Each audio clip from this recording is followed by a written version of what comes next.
عرب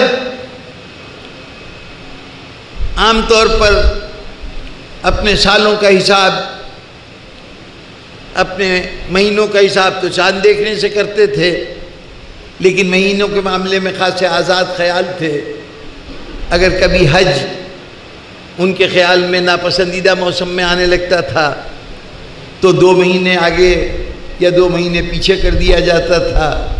ذی الحجہ کا مہینہ کبھی آگے ہو جاتا تھا، کبھی پیچھے ہو جاتا تھا۔ اسلام نے ان تمام قاعدوں کو ختم کیا اور اس کے بعد سال کے 12 مہینے اسی وقت ہونے لگے جس وقت ان کی باری آتی ہے۔ یہ نہیں کہ موسم اچھا نہیں ہے تو ذی الحجہ کو آگے کر دیا جائے، یا موسم اچھا ہے تو ذی الحجہ کو پہلے لے آیا جائے۔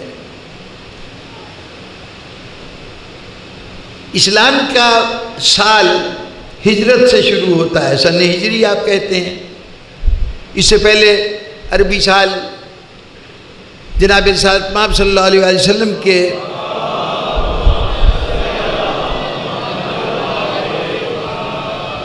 دنیا میں تشریف لانے سے 510 سال پہلے حضور کے ایک جد گرامی حضرت کعب، جناب قصی کے والد گرامی حضرت کعب تھے، بڑی جلیل القدر شخصیت تھے۔ ان کے انتقال سے عرب اپنے سال کا حساب کیا کرتے تھے۔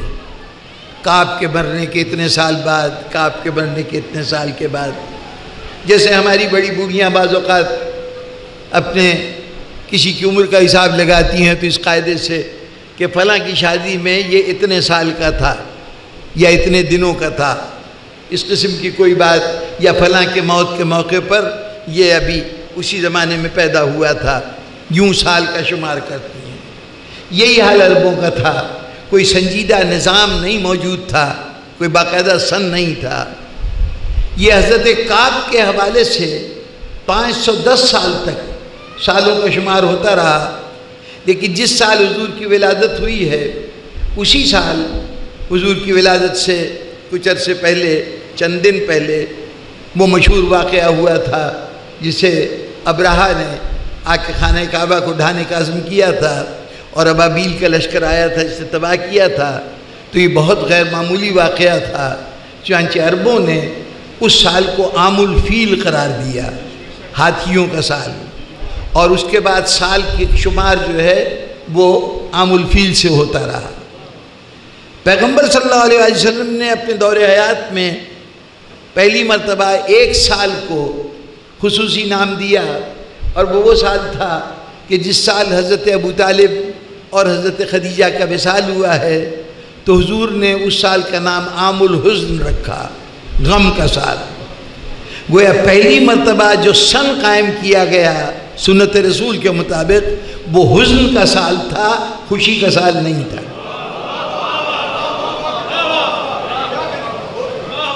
ہرچند کہ وہ کوئی باقاعدہ سن کے طور پہ شمار نہیں ہوا، لیکن یہ کہ وہ عام الحزن کہلاتا رہا۔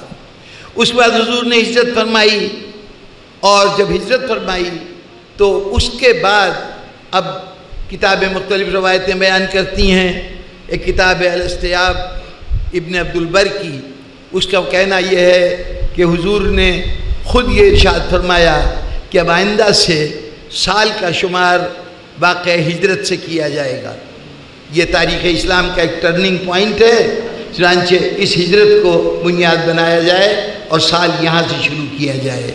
چنانچہ حضرت پیغمبر صلی اللہ علیہ وسلم نے اس سن کی بنیاد رکھی۔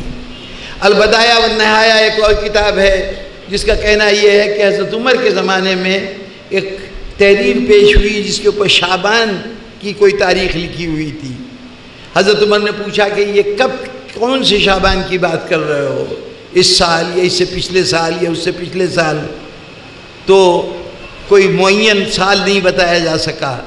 تو انہوں نے یہ مسئلہ حضرت علی کے سامنے رکھا، اور حضرت علی نے مشورہ دیا کہ سال کا شمار ہجرت کے واقعے سے کیا جائے۔ وہ تاریخ اسلام کا ایک اہم واقعہ ہے۔ حضور نے قائم کیا ہو یا جناب امیر کے مشورے سے قائم ہوا ہو، بہر صورت یہ ایک سند رکھتا ہے کہ اس کو تائید رسالت بھی حاصل ہے اور تائید امامت بھی حاصل ہے۔ اس سن ہجری کو۔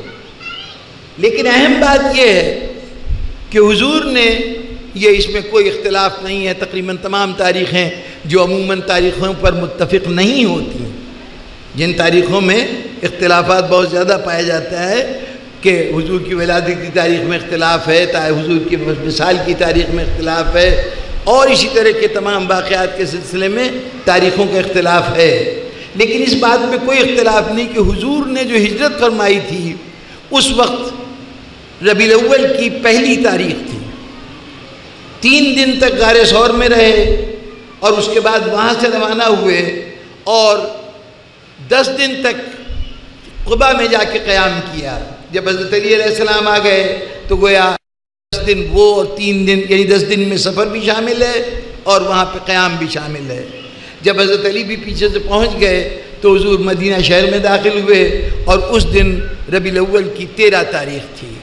گویا آغاز ہجرت سے لے کے مدینے میں اس قیام گاہ تک جہاں حضور نے قیام فرمایا ہے وہاں پہنچنے تک سارا عرصہ ماہ ربیع الاول میں گزرا ہے۔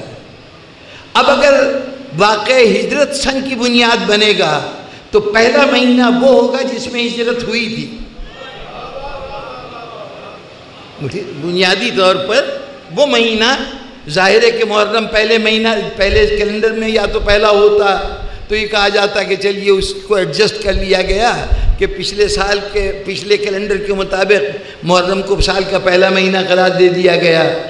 جب سال کا 7واں مہینہ سمجھا جاتا تھا عربوں کے نزدیک، یہ کوئی معین پہلا مہینہ نہیں تھا، تو پھر اصولی طور پر اگر ہجرت کا واقعہ سن ہجری کی بنیاد ہے تو جس مہینے میں حضور نے ہجرت فرمائی ہے وہ سال کا پہلا مہینہ ہوگا۔ اور یہ بات میں نہیں کہہ رہا، تاریخ میں کم از کم 60 سال تک ہمیں واضح طور پر اس بات کی شہادت ملتی ہے کہ ماہ محرم کو سال کا پہلا مہینہ نہیں بلکہ ربیع الاول سال کا پہلا مہینہ شمار ہوتا تھا۔ اگر ربیع الاول سال کا پہلا مہینہ ہوگا تو وہ اس صورت میں محرم گزشتہ سال کا 10واں مہینہ ہوگا۔ یعنی اگر آج ربیع الاول کے آج سن 3 ہجری ہے اور اس میں ربیع الاول کی پہلی تاریخ ہے تو اس کا مطلب یہ ہے کہ جو محرم گزرا ہے وہ 2 ہجری کا 10واں مہینہ تھا، وہ ہر سال کا 10واں مہینہ ہوگا۔ یہ اسی طرح شمار ہوتا رہا، چنانچہ آج آپ تاریخ میں کئی مقامات پر دیکھیں گے کہ واقعہ کربلا سن 61 ہجری میں ہوا اور کئی مقامات پر لکھا ہوگا واقعہ کربلا سن 60 ہجری میں ہوگا۔ جنہوں نے 61 ہجری کہا ان کے نزدیک محرم سال کا پہلا مہینہ ہے، جنہوں نے 60 ہجری کہا ان کے نزدیک جو سب سے زیادہ معروف ہے 60 ہجری، بہت سے شعراء نے قطع تاریخ کہا جس میں الفاظ کے اعداد کو جمع کر کے وہ سن نکالا جاتا ہے، تو اس قاعدے میں بھی 60 سال کا حساب کیا اور کہا کہ یہ سن واقعہ کربلا ہے، واقعہ کربلا سن 60 ہجری میں ہوا۔ لیکن آج ہم اس کو سن 61 ہجری کہتے ہیں۔ 61 ہجری کیوں کہتے ہیں؟ اگر 60 ہجری کہتے ہیں تو اس کا مطلب ہے کہ ہم واقعہ کربلا کو 10ویں مہینے میں شمار کر رہے ہیں، اس محرم میں شمار کر رہے ہیں جو 10واں مہینہ ہے۔ 61 ہجری کہہ رہے ہیں تو اس کا مطلب یہ ہے کہ ہم وہ سن محرم سے شروع کر رہے ہیں اور یہ سمجھ رہے ہیں کہ پہلا مہینہ حضرت امام حسین السلام کی شہادت کا مہینہ ہے، اس لیے یہ 61 ہجری ہو گیا۔ تو گویا اب اگر تاریخ کے حوالے سے دیکھیے تو مسلمانوں کا کوئی سال نو ہو تو اصولی طور پر وہ پہلا ربیع الاول ہونا چاہیے۔ کہتے ہیں کہ بنو امیہ کے دور میں ظاہر ہے کہ سن 60 ہجری تک جو اگر سراغ یہ ہو کہ سن 60 بھی شمار ہو رہا ہو، 61 ہجری بھی شمار ہو رہا ہو واقعہ کربلا، تو واقعہ کربلا تک یہ اختلاف موجود تھا، لوگ اس کو ربیع الاول 6 سال کو شمار کرتے تھے۔ یہ معین نہیں ہے تاریخ میں کہ کس نے تبدیلی کی۔ ایک خیال ہے کہ عبد الملک ابن مروان کے زمانے میں یہ باقاعدہ حکم جاری ہوا کہ محرم کو سال کا پہلا مہینہ قرار دیا جائے۔ دلیل یہ دی گئی کہ لوگ حج کے لیے آتے ہیں، ذی الحج کے اندر حج کر کے جاتے ہیں، تو اب اس کے بعد نئی زندگی شروع ہوتی ہے، اپنا نیا معاشی سال شروع کریں، اگلے سال کے حج کے منصوبے بنائیں، اپنی تجارت کاروبار وغیرہ نئے سرے سے شروع کریں جو سب بند کر کے آئے تھے حج کرنے کے لیے. تو یہ سب محرم میں ہوگا تو محرم کو سال نو کا پہلا مہینہ قرار دیا جائے.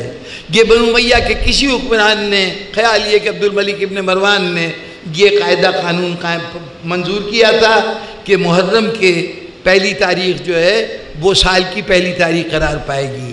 اب ہجرت اگر بنیاد ہے جو رسول اللہ صلی اللہ علیہ وسلم کی ہجرت تھی تو سال کی پہلی تاریخ ربیع الاول کی پہلی تاریخ ہے، اور اگر بنو امیہ کے بنائے ہوئے سال کے سامنے رکھیے تو یکم محرم سال کا پہلا دن ہے.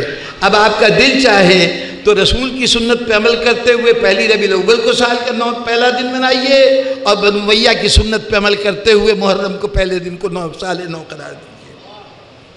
بزرگان گرامی، یہ محض شاید بعض لوگوں نے خیال ظاہر کیا کہ اس وقت یہ جو تبدیلی کی گئی تھی اس کی وجہ یہ تجارت و کاروبار اور گھر کے معاملات کو نئے سرے سے شروع کرنے کی بات نہیں تھی، بلکہ یہ تبدیلی کی ہی اس لیے گئی تھی کہ یہ چاہا گیا تھا کہ اس طریقے سے واقعہ کربلا ایک الجھن کا شکار ہو جائے کہ یہ کب ہوا. کوئی ایک سن بتائے گا، کوئی دوسرا سن بتائے گا، اور اس طرح یہ واقعہ مشکوک ہو جائے گا. یہ خیال رہا، یہ ظاہر کیا گیا کہ یہ وجہ ہو سکتی ہے سنوں کو تاریخوں کو اس طرح سے آگے پیچھے کرنے کی. بہرطور یہ وجہ ہو یا نہ ہو، واقعہ کربلا اتنا کمزور نہیں تھا کہ کسی بادشاہ کے مہینے کے پہلے اور 10ویں کی حیثیت بدلنے سے واقعہ کربلا چھپ جائے. واقعہ کربلا ایک ایسی مستقل حقیقت ہے کہ جسے چھپایا نہیں جا سکتا. واقعہ کربلا زندگی کی علامت ہے.